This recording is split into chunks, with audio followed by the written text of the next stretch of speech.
Good morning, everybody. It is time for Tina Book Tuesday with author Lisa Prysock. This is episode 163. I'm coming to you from my dining room in beautiful Kentucky on this gorgeous sunny morning. And with me today is author Casey Hart. She writes mysteries, and I can't wait to hear what she has to say. I have a cup of tea.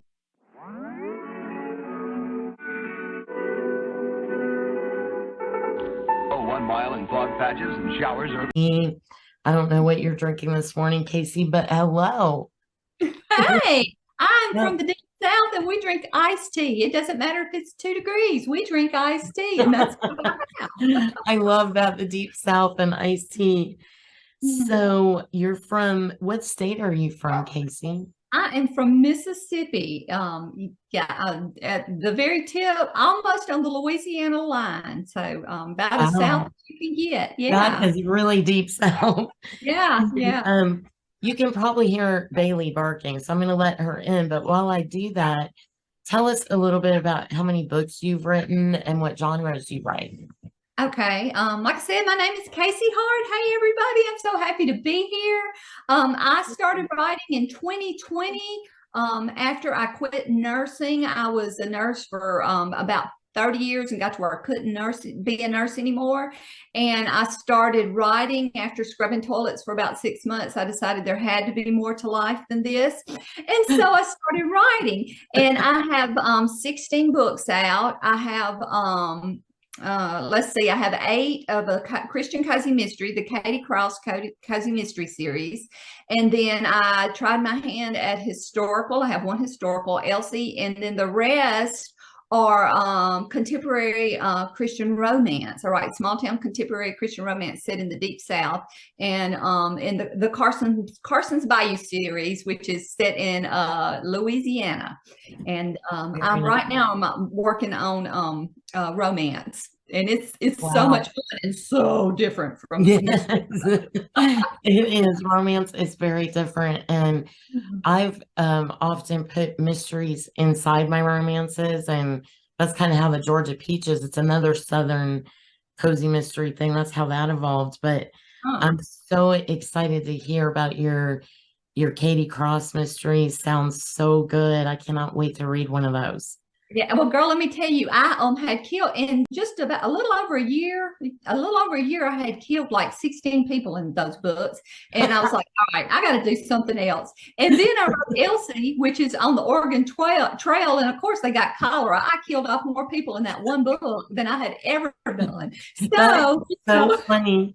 It's so funny you mentioned that. Every time I have a plot hole, I'll say to my husband, "What should I do, honey?" He'll be like, "Kill somebody."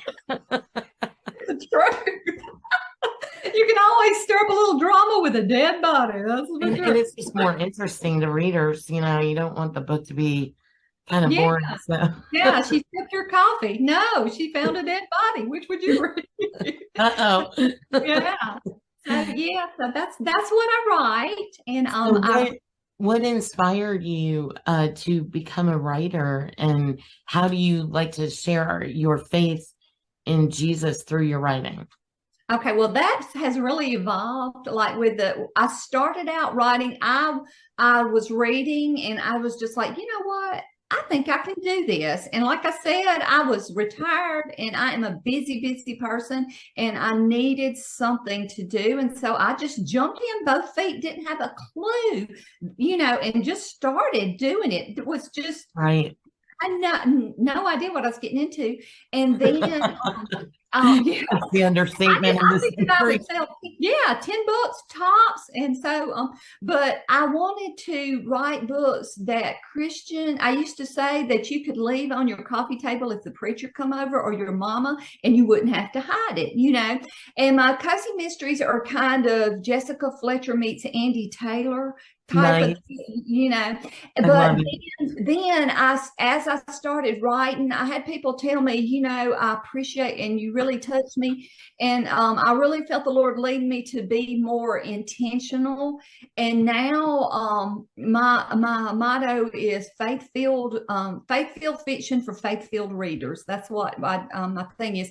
And I try to show, I don't know about you, but when the Lord has to tell me something, he has to get out the iron skillet and rack me over the head with it, because I don't ever hear it the first 10 times. And Yeah, that's kind of how my romances are. While they're looking for their happily ever after, their troubles and trials also, they turn to Jesus for the answers, which is you just don't see that in secular fiction. They turn to right. everything else. And I wanted something that we as Christians could relate to, because Absolutely. the answer. And like I said, even if you're like me, the hard-headed child that has to get the sense knocked into him, he's still faithful. And that's what I try to show in my romance. And so when I go back to write mysteries, they were getting more that way as I went, because Katie is a Christian woman, and she's very strong in her faith, even when she's tripping over dead people, But mysteries are more plot driven, and romances are more feely. So you just have to come at Right. it from a different way. So. Right. My next question is, like we have been talking about, writing a mystery is so different from writing a typical romance. Do you have like 2 or 3 tips that you might share with other writers who would be considering writing a mystery? Sure. It's so funny. I don't know what this says about my married life or about my psyche, but it's easier for me to write a mystery than it is a romance. Yeah. But the first thing I start with, and it's so funny, I talk this out. My grandson that stays with me after school, he helps me plot. But the first thing I start out with is the dead body. That's where mine start. Where is the body? Why is it there? And then after that is the motive. Who would want to kill? Who would want to hurt this person? Why? And in cozy mysteries that I write, the person that dies is always not that lovable. If you make the person that gets killed loved, you don't have enough suspects. But if you make them kind of a scoundrel, it's easy to go through even in a small town like Skeeterville, there's a reason. And then you have to have your red herrings, and you have to have they want to kill them, but they really didn't. You need 3 or 4 of those, and she has to do that. Then you have to have your actual killer. And one of the things I've learned with writing cozies is you drop little clues, but you don't make it like bam in your face. You drop a clue and then you skitter away somewhere else. Agatha Christie, yeah, she was amazing at this. I would read her books, especially I think it was the ABC Mysteries, and at the end I'd be like, no, that was not there. And then I would go back and say, yes, she did show us that. And I Did get it in there. And that's what makes cozy so fun, is you lead them on that trail. I did find out that nobody wants to figure out who the killer is until the big reveal. I mean, that's just Right. the mindset of a cozy. So, Right. I will tell you that I have had the killer in my mind fixed from the beginning, and about 3/4 of the way through, I'm like, no, she really didn't do it after all, and it would change. It would change. Yeah. I love what you said about the red herrings. And I do try to include that. You have to give the reader some suspense, like maybe they were the one, but maybe they weren't the one that did it. Yeah, and that brings a lot of depth, because it makes if your sleuth is too perfect, Mhm.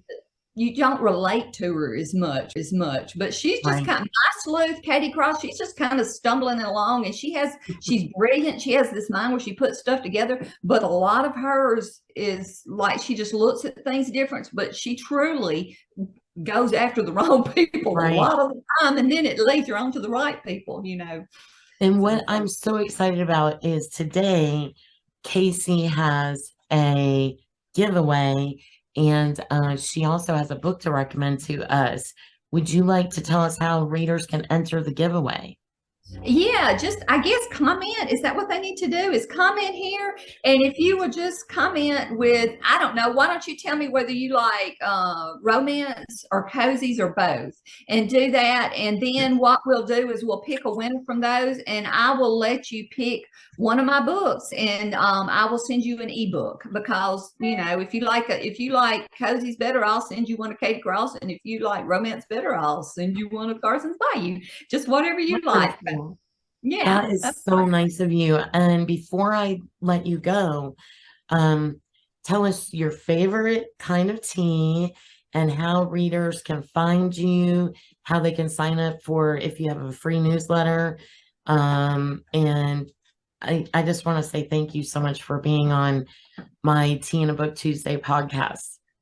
Okay, well, first of all, I am going to I have a 99-cent sale today because of this. So A Christmas Blaze, which is set in Carson's Bayou, that's a romance.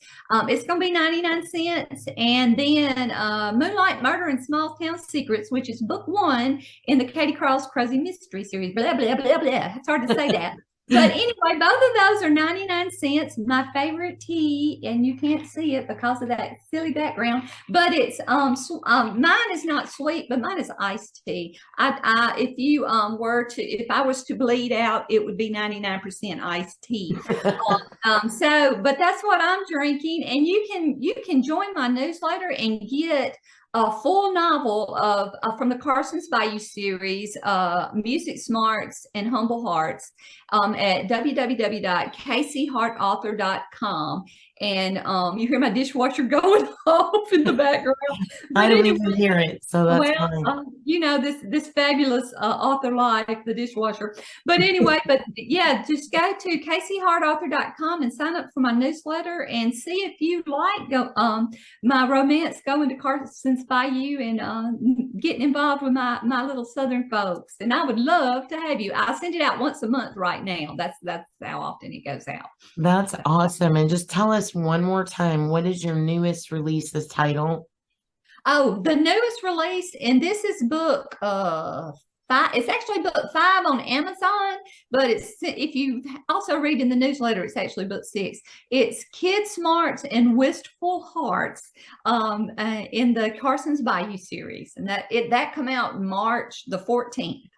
Kid Smarts and Wistful Hearts. Yes. So Girl, everybody I'm go. the queen of these complicated titles. I tell you. That's awesome. So everybody go to Casey's website and tell us the website name again.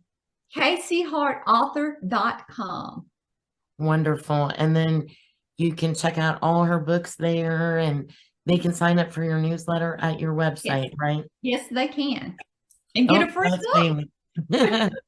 She knew that the interview was over. So, but thank you again so much for being with me. Readers, be sure to comment. And if you're watching us on YouTube, hit the subscribe button. And don't forget, I have 99-cent books today. So jump on that. If you can hear that over Bailey. Yeah. Lisa,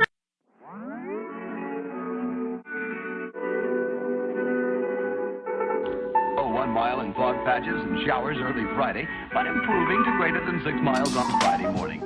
Star